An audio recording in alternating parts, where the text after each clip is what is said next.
It's very fickle, so I obviously need a new camera.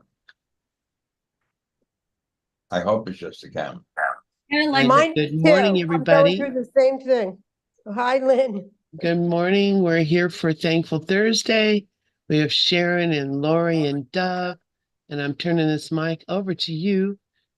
Sharon, Lori, Dove, Thankful Thursday. Here we go. Okay, good morning. Good morning, everyone out there, and to Lynn and to Dove and to Sharon. We are on lesson 165. Is that correct? Yeah. 165. I have a tendency to look at it and go and think we're on the previous one because of leap year. Lesson 165. Let not my mind deny the thought of God. Thought is used in A Course in Miracles as a synonym for God, as well as our identity as Christ. We could therefore say we are a thought in the mind of God, his thought having created us as thought.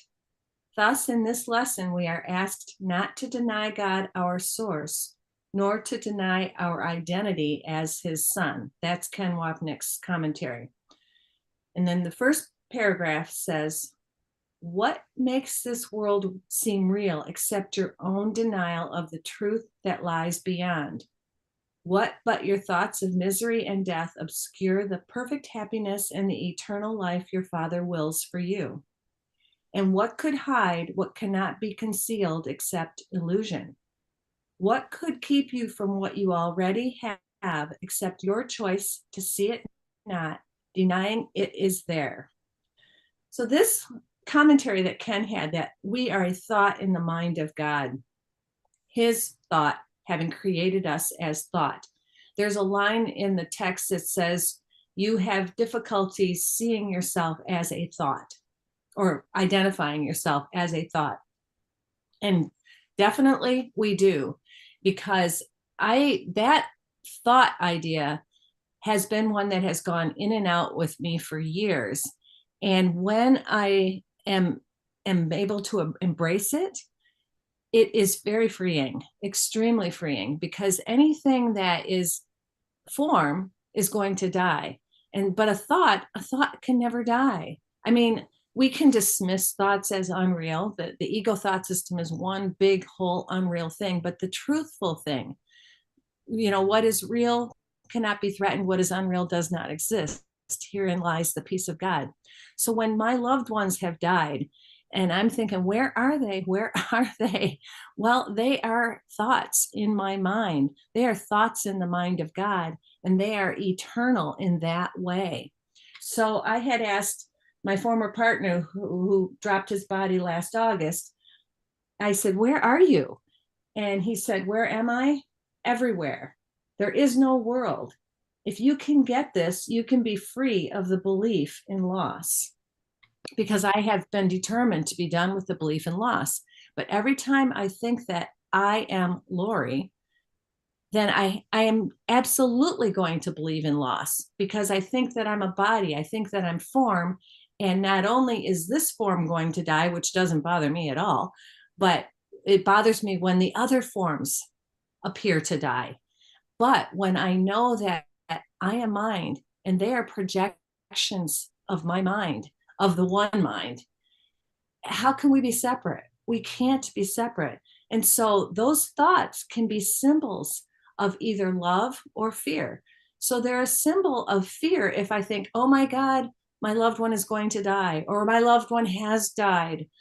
But they're a symbol of love or unconditional love when I know that we are one, that there's only oneness, that there can't be any separation. And a couple of weeks ago, I don't know if I was saying it on this show or not, but I had a difficulty with the deer eating all my plants that I had planted at my church. And I was so frustrated because I had planted those types of plants where I used to live, and I lived on 5 acres of woods, and the deer never bothered them. And they were plants that are just so hardy, and they're perennials that bloom for 2 months. And I was so excited about bringing a lot of color and beauty to this church, and then bam, the deer mowed them all down. And it did occur to me, okay, I'm one with the deer. Heck, I don't want to be one with those deer. The murderous thought system came up and it's like, I just wanted those deer dead. And then I got an email yesterday from a friend of mine who said, what the lesson that says, I do not know what anything is for. He said, those deer are for you. They are you. And I could feel the truth in that, even as the ego in me was resisting it and saying, oh, the hell with those deer. I don't want to be one with those deer that eat my plants.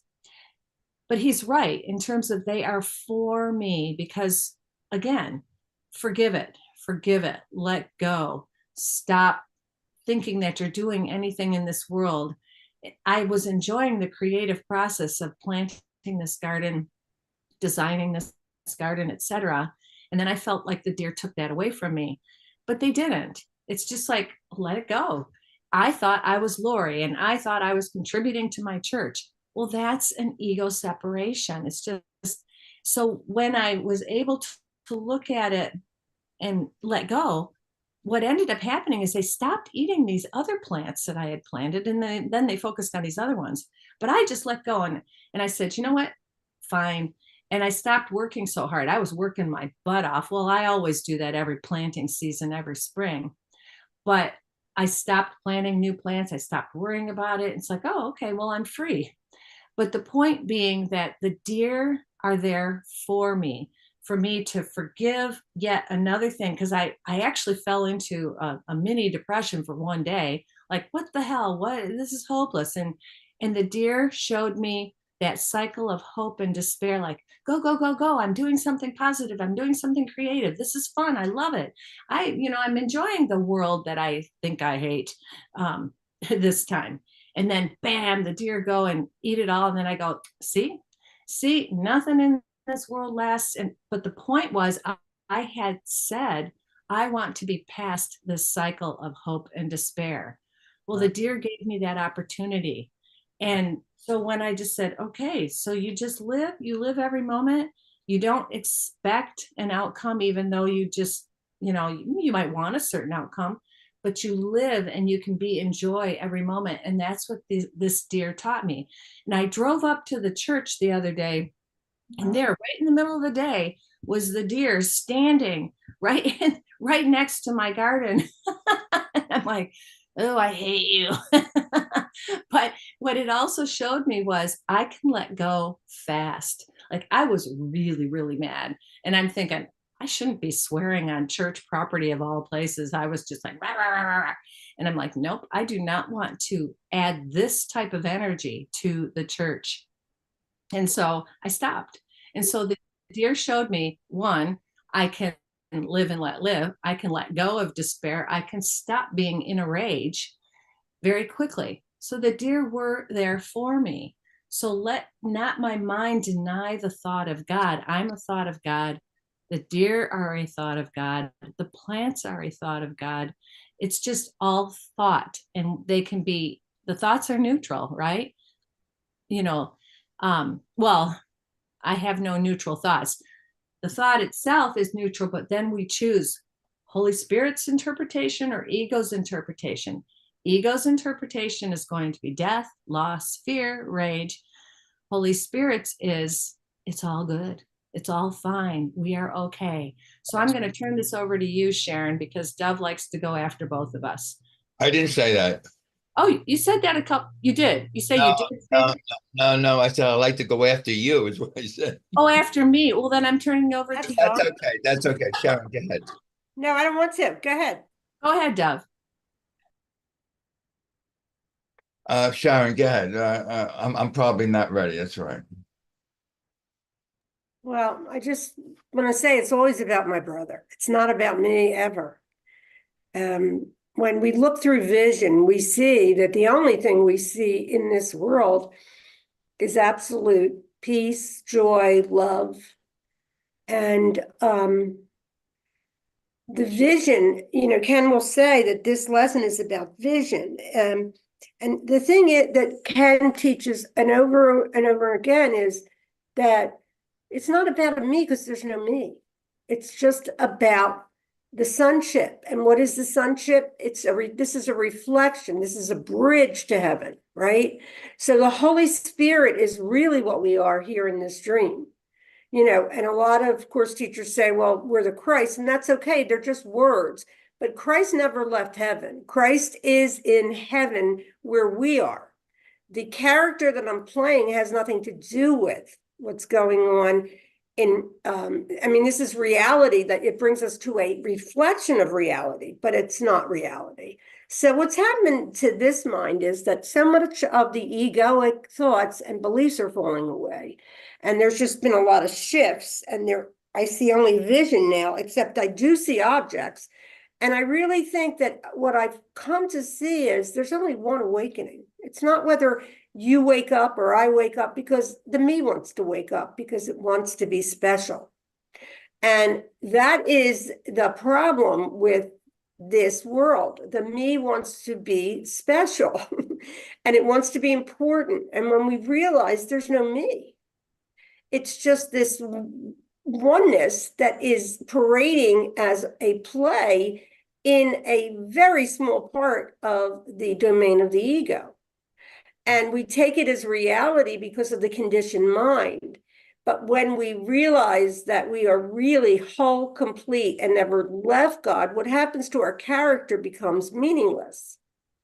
Now, I don't know if that's true where I'm at, what I would say meaningless, because the idea that love is never meaningless, and that is really what we are, is how I see the world now. And, when I go to the market, I look at the checkout person, I make sure that I just realize that everyone is me, because I'm a mirror. This is what's happening for me. Like right now, I am dreaming for Dove and Lorri and Sharon, but I am the I am. And there is nothing else, right? Because this is all, like, when you really see that the human body is like what? Over 90% water, and it's bacteria, and that's all there is. If you go inside, there's no person, right? It's just food that we've eaten. This is like a food body because we're connected to the sensory, apparatus, and the senses fool us. The senses are telling us that we're not where we really are, because that's all part of the play. But there's a song from a distance, Bette Midler sings, and we are truly just vessels for the divine will. Now, the ego is not the divine will, but however, the ego will bring us to the truth, usually because it's the only part of us that falls away. Why does it fall away? Because it's not real. It's not real.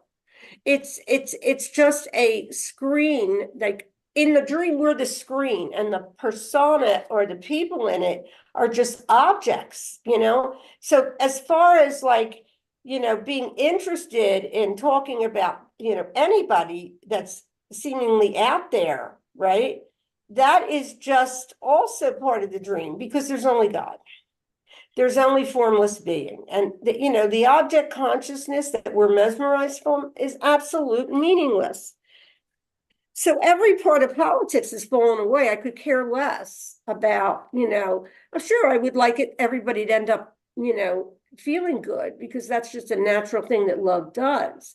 But to actually pick one above the other is really hurting me. Not me, the character, my mind, right? Because it's just a split in the mind that I've taken on as reality. And, it's kind of funny when you start to really see that there is nothing here but love. And even in the dream, it looks like we are very hateful at times. At least I saw myself and others like that. But that's not true. We are not hateful. We are truly love, and we are faking it all the time, because love is what, like when people fight, you can feel the love that's underneath it, because they wouldn't care.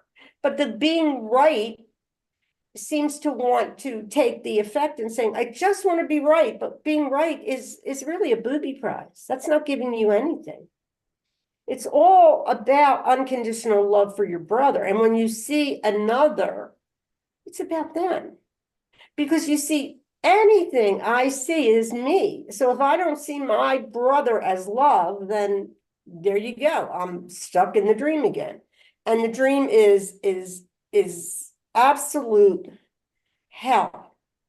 But we don't even see that, because the hell part of it is that we are fighting against who we really are. And who we really are is absolute oneness. And in the dream, it appears like we are dreaming separate bodies, but this is one awakening. And what I feel is a trap is when we really want to wake up and tell our friends we're awakened, because we already are. The character was always meaningless, and it's a process. Now, I'm going to say this: the Course in Miracles is a gentle process. It doesn't like put you right into like heaven. It's a gradual unfolding. And the commitment that I've made is happening for me. But it's not like Sharon could do anything about this. Sharon is just nothing. She's no thing that believed that she was a character, that it meant something. So here, Ken says, recall that in A Course in Miracles, especially in the lessons like this, Jesus talks about Christ, but really means the Holy Spirit. I had said that in the beginning. Strictly speaking, Christ is in heaven. It has nothing to do with this world. A lot of beings will say, well, we're living earth as it is in heaven. But the heaven that we are in reality of heaven is not, the love we get here is just like a taste of heaven, but it's not the magnitude, because we could never even understand it in a very finite mind. So, I think that it's important that some people call this Christ consciousness, and that's just another word for I am consciousness, right? But none of it matters, because any concept will kill it. The Tao Te Ching, I was listening to Regina, I always loved the Tao. And Regina has now scribed the Tao, I guess. I don't know how that happened, because I'm not in Awakening Together anymore. But because I love the Tao, and, obviously I even love NTI too. They're just magnificent teachings. I was listening to her. That's all that's here. It's this life force, and it's a vibration. And every vibration that we're in, if we think we're not bad or wrong if we don't like somebody out there, but it's not helpful. So we can't do that until our consciousness rises up. And then we realize that none of this ever happened. Over to you, Doug. All right. That's really good stuff you came out with. Yeah, I noticed you talked about, the idea of being right. If you really get into the Course, being right is like killing somebody off. I'm right, you're wrong. And you're really saying that to God, my way of seeing things is the better way. And God is saying, look, all I want you to do is to be happy. God's will for me is perfect happiness. He said, no. Forget happiness. I want something more, better, something different. So right is always about seeing differences. I'm going to mention the posting that Lynn just put up a little while ago. I don't know if anyone had a chance to look at it. It's very interesting. The question is, how did the movie Groundhog Day finally shift to the next day for Bill Murray? Have we tried that yet? And the answer from this woman, Shelley Delane, says, he breaks the cycle when he shifts his focus from himself to devoting himself to helping others. And yes, that's exactly how we get out of this, all of this. So in that, there's a couple of elements that's not mentioned there, which I think is important. Helping others is seeing others as myself. What I give to myself. It's the equality of seeing sameness. Where anyone who wants to be right is going to just repeat the same act, scene, movie over and over again. That's exactly what history is, just repeating the same thing. Oh, I'm right. No, I just want to be happy. And happy and peace are really the same thing. I remember John Mundy said, I guess when you're happy, you're peaceful. And when you're peaceful, you're happy. You find that in chapter 5, section 1. I also want to kind of lost in the thing because okay, I'm back here again. So I wanted to put today's lesson up from a commentary by Ken Rappick, lesson 165. Let not my mind deny the thought of God. Lesson 165. And exactly as you said, Lorri, Ken is saying the thought is used in A Course in Miracles as a synonym for God, as well as our identity as Christ. So yeah, what is form, like the body, comes and goes, born and dies. Thought is eternal. And if you are a thought in the mind of God is eternal, it's changeless. And that's the only place you can be a creator, to create from the thought of love. Love is what we give to all equally. There's the word equally again. So uh, what I give to myself. The more I give, the more I have to give. It's really that simple. It's my willingness to say, I do not know what I am. And let me step back and let him lead the way. And once you put him, who is him? That's my true self. The Holy Spirit is my true self. It's a memory of what God created. It's a memory of the love of God. So I'm stepping back and letting my true self lead the way instead of the one that I made. So I want to be right, that I am different and separate. There's a word, separate, and alone. And I go back to saying that from chapter 1, section 6 of the Course in Miracles, I'll put it up here on the board. A sense of separation from God, a sense of separation from God is the only lack you really need to correct. And Lorri, I think you were talking about lack.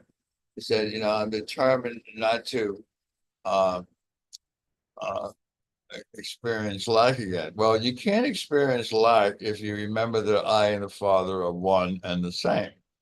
Uh, Nowhere to say the Father ends and the Son begins, unless you're identifying yourself with a body. The bodies, which are flesh and bones, basically a skeleton with some meat on top of the skeleton. And I was thinking this morning of our good friend uh,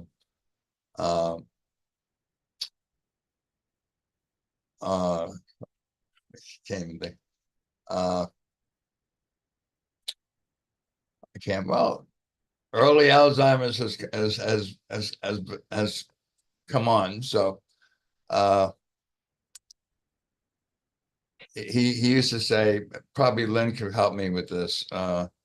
He used to say, "Hey, listen, the body is just a test crash dummy." Vicky Poppy's husband. Hello. I guess Lynn is not there. Yeah. So Teddy Poppy. Teddy, Patty, Teddy. thank you. Yeah. I do have early onset Alzheimer's, and of course, you have some nerves calling it early, Dov. You're 84 years old. Anyway, so yeah, the body is really a test crash dummy. And if you're concerned with the body, you're concerned with, like, it's a mannequin, you dress it, you feed it and all that, but it's not what God created. What God creates is himself. He extends himself. And what is God? In that same section in the course that you were referring to, Lorri, where it says you probably don't like the idea that you are an idea or a thought in the mind of God. But remember, God is also an idea and a thought. It's not that that God is this, something different than you. No, God is the same as you, one with you, same, one, equal. And that's why you can celebrate, literally. I mean, God's will for me is perfect happiness. I always love that Rupert Spiro, Rupert Spiro ACIM. He says, "Listen, God's not interested in your prayers. He doesn't want you to be devoted. God only wants you to be happy. God created you as happy. God's will for me is to be happy, and I have the same will. That's lesson 101 and 102.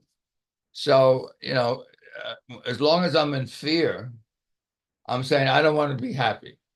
Fear is nothing more than a defense against the truth. It's a defense against the truth. It says no. My way of saying is the right way, and as a matter of fact, I don't like what I see because you didn't do the right thing by me, God. You left me with God knows what. Then you make up a story, and that's what this world is. It's a story. And Byron Katie is one of my favorite teachers. Says, "Who would you be without your story?" And Jesus said, "You'd be very happy without your story." You got to laugh, really. And I want to welcome Miss Sharon Murphy for being here this early in the morning, and also mention that this Sunday evening, where Lynn has already given a name to the. Thank you so much, Lorri, for allowing ACIM Gather to be the continuity of what you started many years ago. I don't know when you started, but I know it was on for many years before I got there, and I've been there, I guess, for almost 2 years. I don't know. So the name of it is now called Open Minds Meetup. Open Minds Meetup. And as usual, there's no facilitator. We always open the meeting by Lorri saying, does anyone have a topic? And whoever speaks first, that's the topic.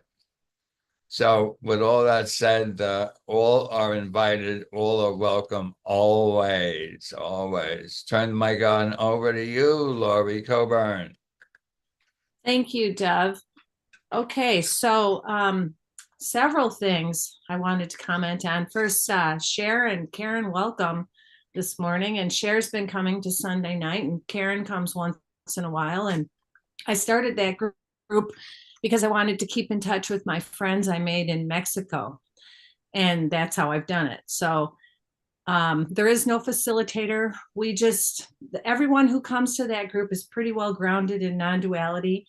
And people have brought up things that are upsetting them, and they know that they're off track, and they know they're in ego, and they present it to the group, and the group helps them get back on track. So sometimes we do go off course of non-duality, but for the most part, it's just a pretty supportive, encouraging group.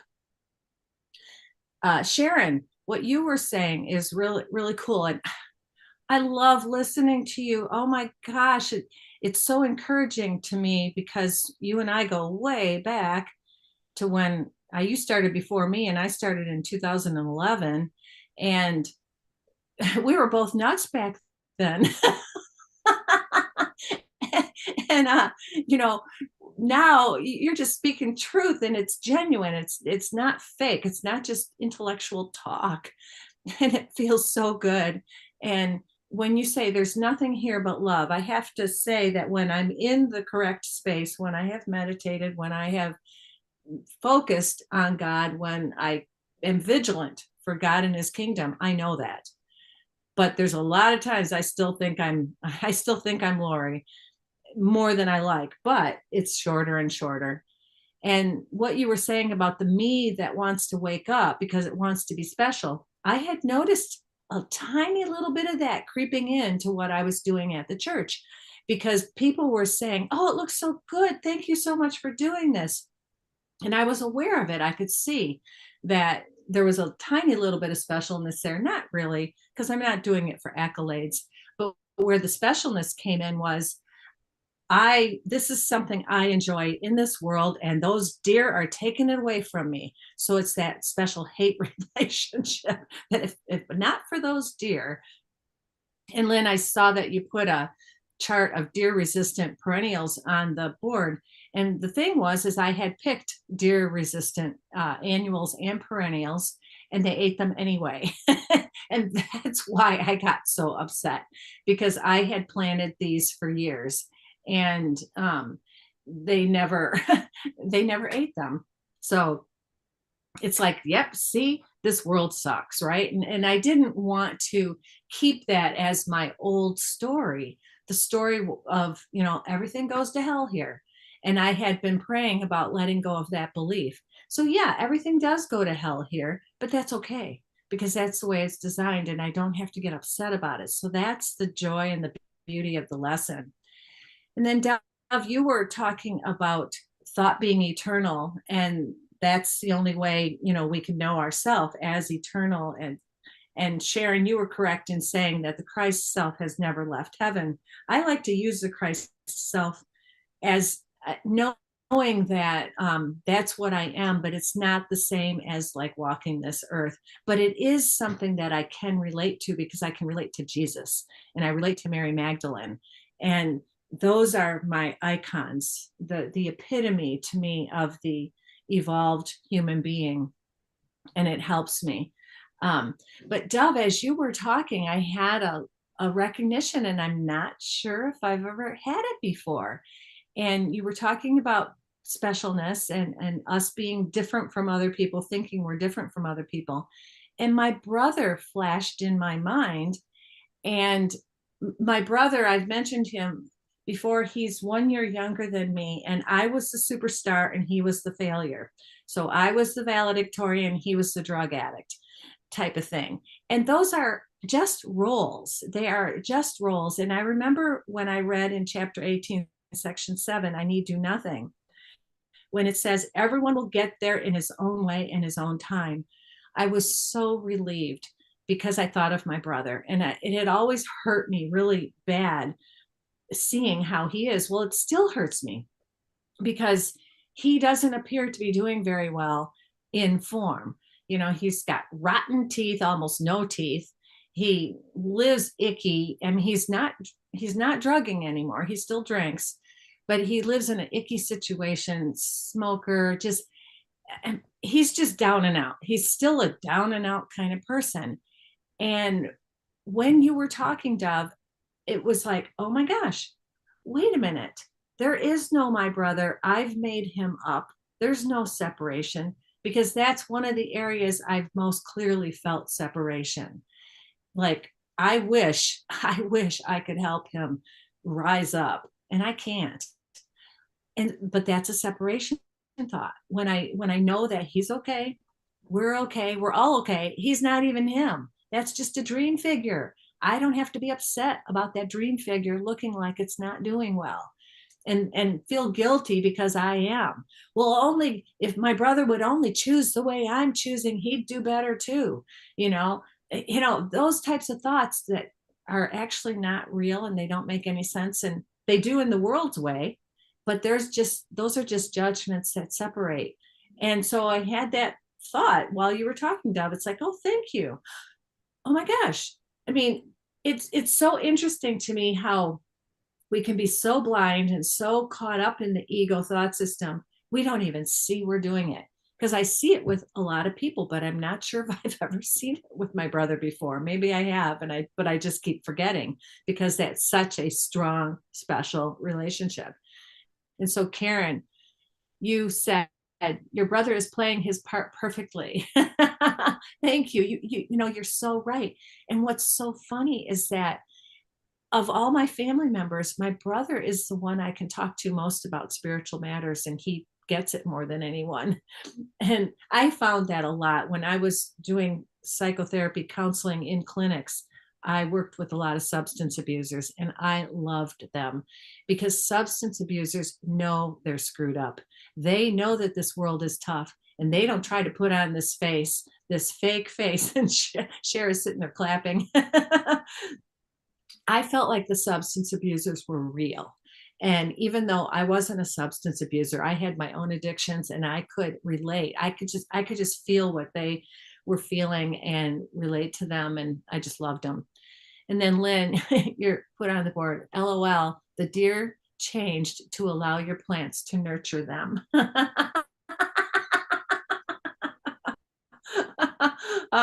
That's a nice way to put it. Oh, Dove, you're right. If you have a body, you are an addict. And that's what I've been mentioning to people lately is that we're all addicted. We are all addicted. And I like Joe Dispenza's definition of addiction. He goes, it's something you can't stop. Well, none of us can stop thinking about our problems. None of us can stop thinking that we are these separate people. And among a host of other things, whether it's all kinds of foods or all kinds of emotions that we can't stop, or behaviors, other addictions, work, sex, sports, whatever, we can't stop them. We're all addicted.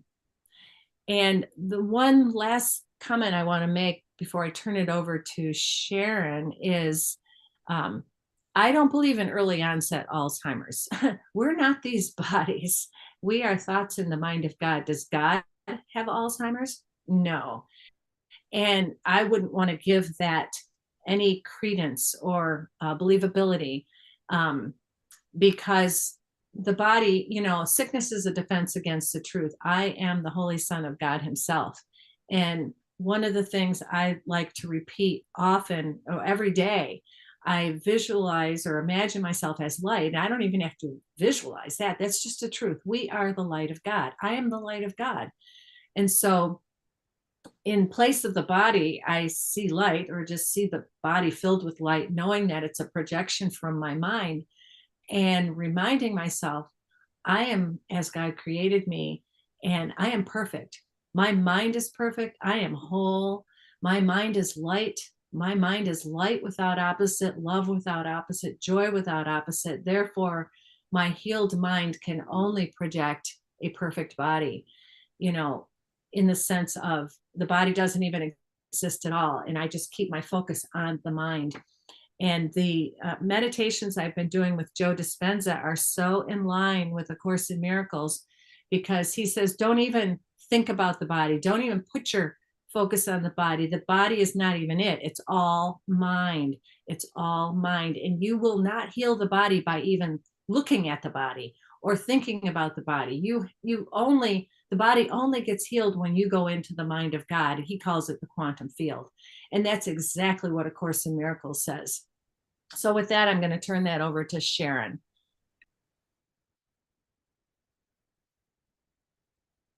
That was wonderful. Wonderful, Lorri. And hi, Cher. I hope you feel good. I love you too. Today, I hope you're doing well. Anyway, you know, what I see in all of us is that it's a gradual process of undoing. And, you know, a lot of times, you know, I would feel like the teacher in front of me was putting a carrot in front of me and say, grab the carrot. I did this. You can too. And I found that to be, without judgment, I found it to be a little bit harder to see the equality. But although everything has helped this mind, I mean, I was, you know, certainly listening to.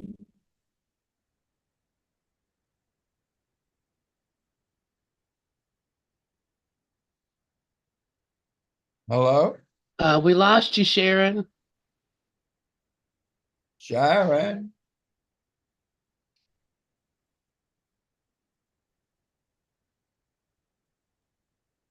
I think she might be either frozen or kicked out or something, so somebody else can go on until she comes back.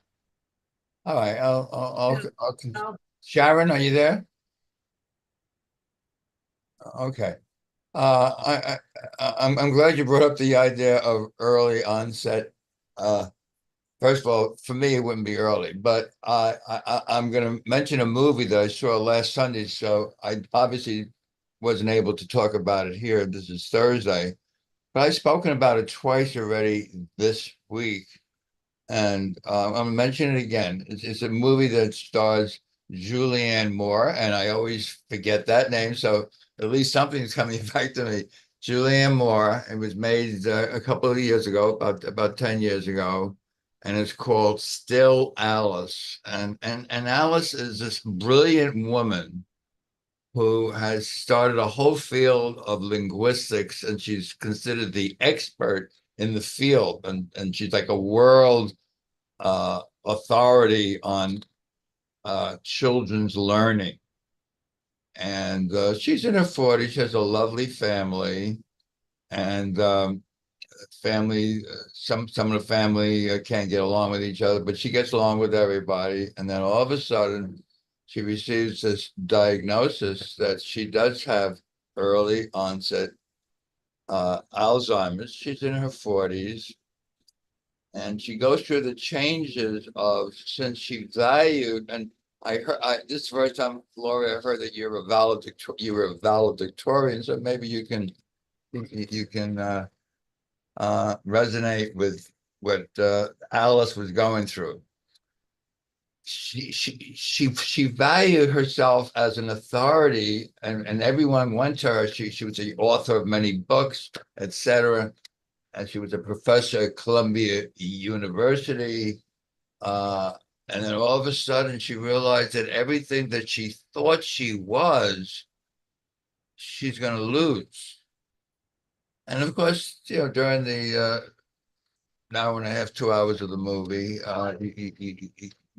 you notice the loss. Her family tries to keep her in the loop by always, refreshing her mind or memory for this and that, and they do the best they can. But as the movie drags on to the very end, she's left with her daughter speaking to her on the beach, telling her a story, hoping that the story she would resonate with it. And she looks up at her mother and she says, "Do you understand what the story is about, Mom?"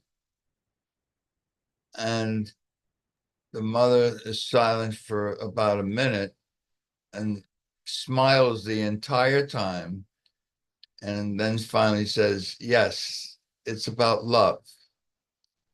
And what touched me about the movie is when all is said and done, when all is gone and there's nothing left, the love is real. The love is left. The love comes from your heart. It's heartfelt. It's from the corazon. You know, French, Spanish use the word corazon. The heart. It's the love that God is. And when all is gone from the ego thought system, there's nothing left except the love.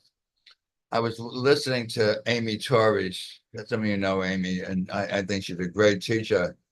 I was in one of her workshops about a month or so ago, and she said, the only purpose for the world is the world is here to mess up your mind.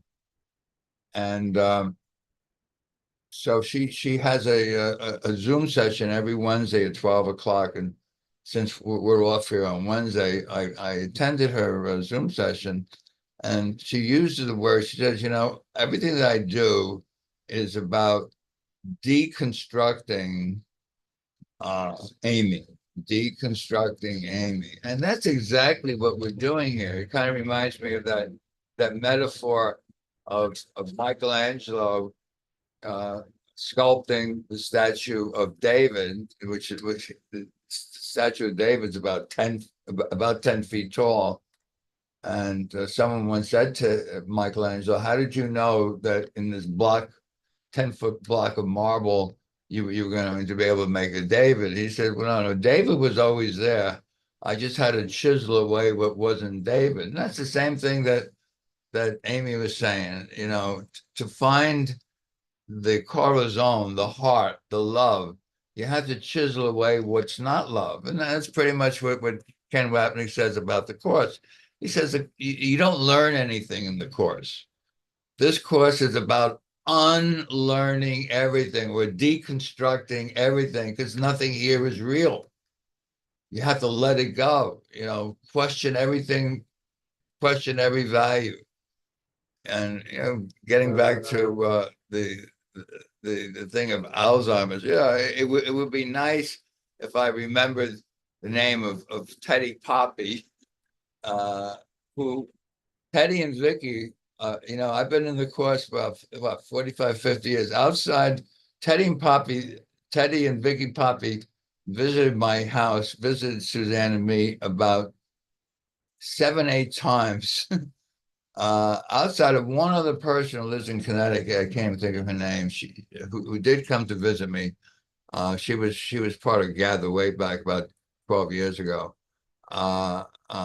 Teddy actually came and visited me about eight times, and I couldn't remember his name. And it would be nice to remember his name, even though it really doesn't matter. It doesn't really mean anything to remember somebody's name. But the ego says, yes, it does. You should have known his name. With that, I'll turn this mic on back over to you. Sharon, are you there? Sharon? Sharon never came back. Okay, I'll pick up, and Sharon, you can Okay. come on. Okay. I see Sharon blinking in and out. Okay. Yeah, I've seen that movie, Still Alice. It's really good, and the book is good too. Very, very heartfelt. It's sad.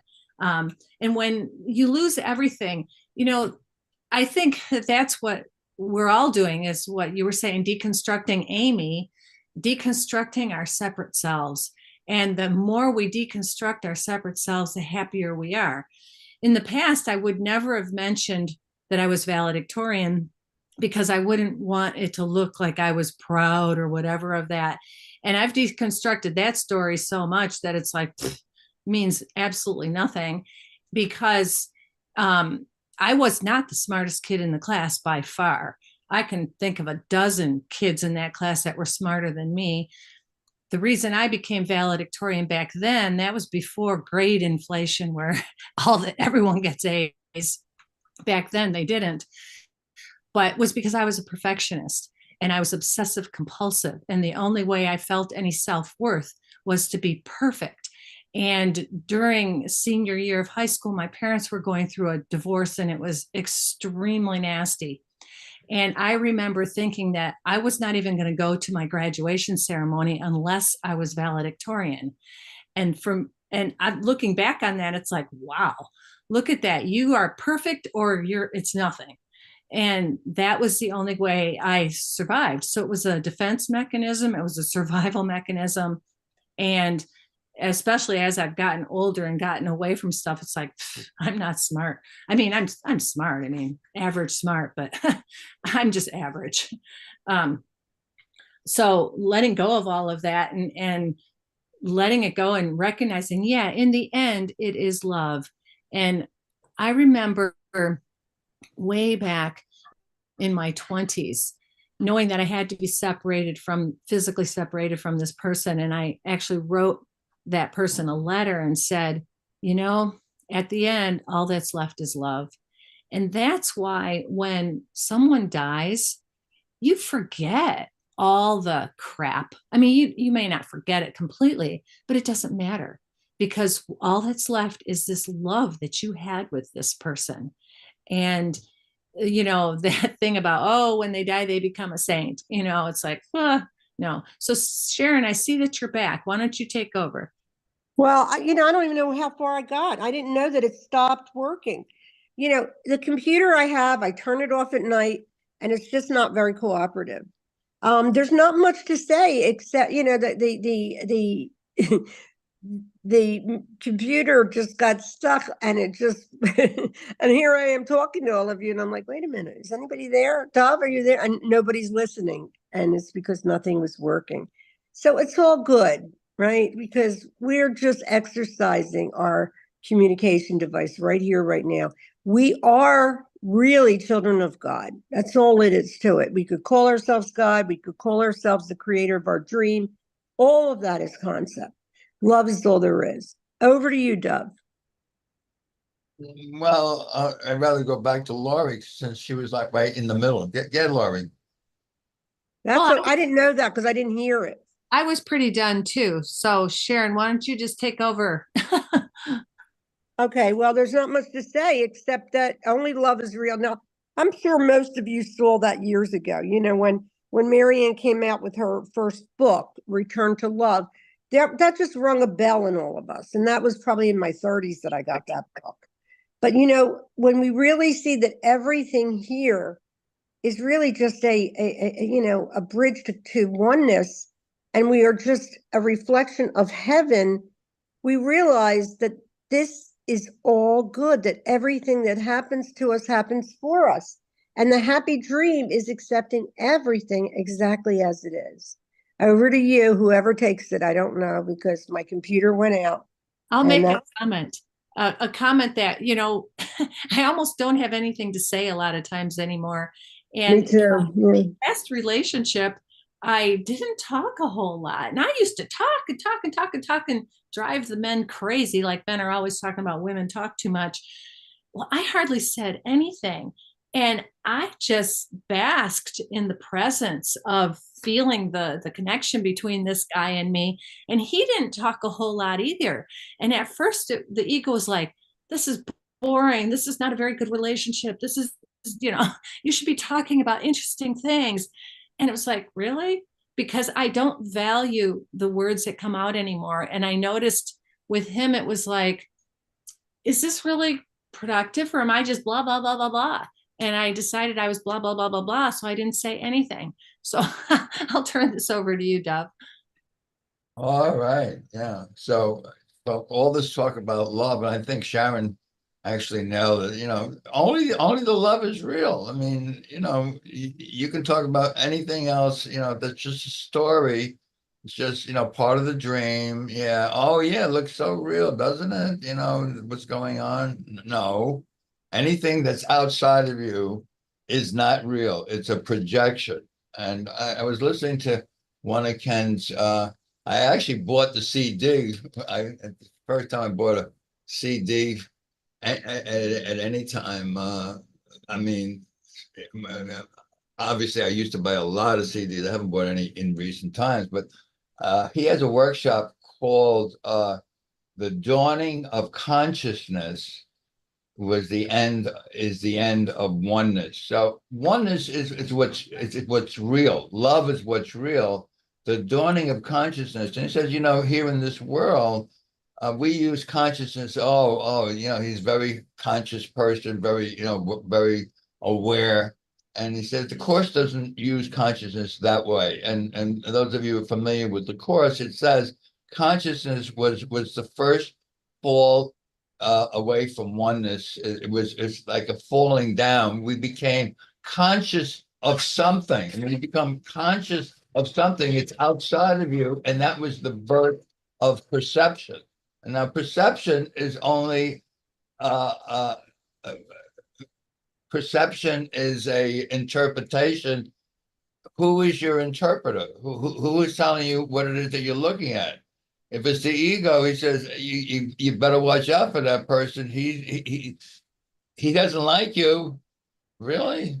Whereas the Holy Spirit interpretation of the same thing is that that person is you, that your brother is you. And it's not different from you. Your brother is you. So the idea of consciousness became the first time we had to start using perception, and that's what the body's eyes are. Body's eyes are perceivers, whereas true vision, which is what spirit is. Spirit uses vision. Vision extends what it is and sees the same equal in all others, whereas a perceiver sees things that are different. If you see your brother as different, you can be sure that the ego is speaking to you. That's all. You got to laugh. Yeah, really. I think with that, I'm just going to say back on over to whoever it is. I guess it's Lorri. Okay, I thought it would be Sharon. I'll just read something from lesson 165 again. The thought of God protects you, cares for you, makes soft your resting place and smooth your way, lighting your mind with happiness and love. Eternity and everlasting life shine in your mind because the thought of God has left you not and still abides with you. And Ken says, this sounds at first like a comforting message, much like what most of us have grown up with. God's love surrounds us and protects us from all harm, but that is not its meaning. Rather, Jesus speaks of the atonement. We have never left God. That protects us by reminding us that what we think is real is not. What we think brings pain and suffering does not exist. God's thought is thus our protection, happiness, and rest because it is the truth. We never left our home in God, but only dream that our worldly exile is real. And to the ego, what Ken is saying is just so horrible. It's just like, what? God doesn't even know we exist. God isn't helping us. What the hell? And that's how I felt at first when I first heard Ken talking, like, wait a minute. And so, but the only freedom is knowing that I accept atonement for myself, that I am part of God, that none of this exists, that I made it up. And I have a friend who vacillates back and forth between, oh yeah, I made all this up. Oh yeah, that's great. I can let go of it and I can be the Christ, to why isn't God helping me? And as long as we believe that there's a God outside of us that is doing things for us, we will get mad at that God when we don't get what we want. And it can be really, really difficult at first to say, I'm making all this up. And so, but when we do, that's the ultimate freedom. That's the ultimate love. And that's the protection. And I've found, and you may find too, that when you do forgive the world, things shift and it just changes. And it's like an alternate reality shows up and things just happen differently. And I've had it happen so many times. And then I forget that it happens. And then I start blaming the world again. It's like, wait a minute. And I don't forgive the world in order to get a better outcome. I forgive the world so that I can be peaceful. But then when that happens, man, things change and it's really nice. So I'm going to turn this back over to you, Sharon. We're just making it real when we believe it's, because if we make it real by saying, I don't like him and I like her and I'm this and I'm that, we're just keeping the unreality reality. And I think it's kind of cool, like when we realize that God is in everything we see, because God is in our mind, because this oneness, this absolute reflection of heaven, this bridge is the bridge of God to God. Now, a lot of times, the way Ken teaches this is a way a lot of he's a phenomenal course teacher, but when he's teaching it, he does want you to realize there's no you. And I've seen some Course in Miracles students think that Jesus comes in the dream, but that would be making the story real. If you think that anything is here other than your right mind, which is saying, listen, give up, there's nothing to get, there's nowhere to go. And you know what? You're left with happiness. And that comes, with the insanity of, and did I ever really intentionally let this ego go? No. It's the sonship that's dreaming all of this, right? And we are just dreaming, and the dream is going, and we are believing that people are getting somewhere and we're not. Right? I've heard that too. I think I felt that way at times. There's nowhere to get. There's nowhere to go. However, to stay with your brothers and realize that it's a process is so important, because one of my biggest things is meet everybody where they are. Because I could show up tomorrow and say, oh my God, this is what happened. Because we don't know. We don't know anything. We didn't have anything to do with this undoing. I often wonder, if I didn't have anything to do with it, would I even have to have opened this book? And the only thing I come up with from guidance is this mitigates our guilt, because there's tons of guilt in this mind, and there's only one mind. So that's why the process is so, it comes, you end up laughing. You laugh because you realize that you were playing a joke on yourself. I often would say, like when a baby, you want to say, boo, that's what we're doing all day long. You know, when Ken, I was listening to his thing on death, and he was saying, you know, if a child bumps into you or pushes you or whatever, don't get it. You know, it's just happening. But sometimes, like the reaction will say, "I can't believe that child just bumped into me." Right? That's how much hatred is in this mind and guilt. So let it all go for today, and just take it one moment at a time, because it's a perfect undoing, and it's gentle, and we're all in this together. So with that, I guess I'll turn it over, because Zuma comes on and she's a great teacher. So I am going to listen to her, and I'm going to be going shopping for a little bit. And then I'm going to probably, because, you know, Karen comes on at 11 and she's on, I think, till 12:30. This is a really great day. I think Mickey's supposed to be on today too. And then there's Rev Wayne. And why I love Thankful Thursday is because it's all about the vibration. Being in this vibration is really where I want to be. So that's all there is. Over to you, Lynn. Thank you. No, Dove has his hand up. Oh, I didn't see that. Okay. Duff, pick up the mic. I'd like to add just one thing here. I picked up yesterday from Ken Wapnick, because I listen, you know, Prudence plays him every single morning. I just want to add this to the Ken Wapnick quotes. And I think it's very helpful if you follow. He says, the Son of God is not an abuser. So the Christ never abused anybody. We are the Christ. And then it follows, since we have never abused, the Christ doesn't abuse. The Christ cannot be abused. In other words, I can't be a victim. I can't be abused. I can't be hurt, because Christ doesn't abuse. Christ doesn't hurt. So forgiveness of this mistaken perception, this is what Ken Wapnick says, can save you 1,000 years. And that's what it says in the Course, by the way. It says a miracle can save you 1,000 years from repeating the same mistake over and over. The thought that you can be abused. It's impossible to be abused, because you are the Christ. The Christ doesn't abuse, so it can't be abused. Forgiveness is the home of miracles, from Ken Wapnick. I thought I would share that. Thank you all. Over to you, Lynn. Beautiful. Bye, Beautiful, everyone. beautiful. Bye, everyone. No, I'm going to listen to Zuma, but Thank go you, ahead. guys. Thank you, Sharon. Thank you, Dove. Thank you, Lorri. Beautiful sharing. Wonderful way to start.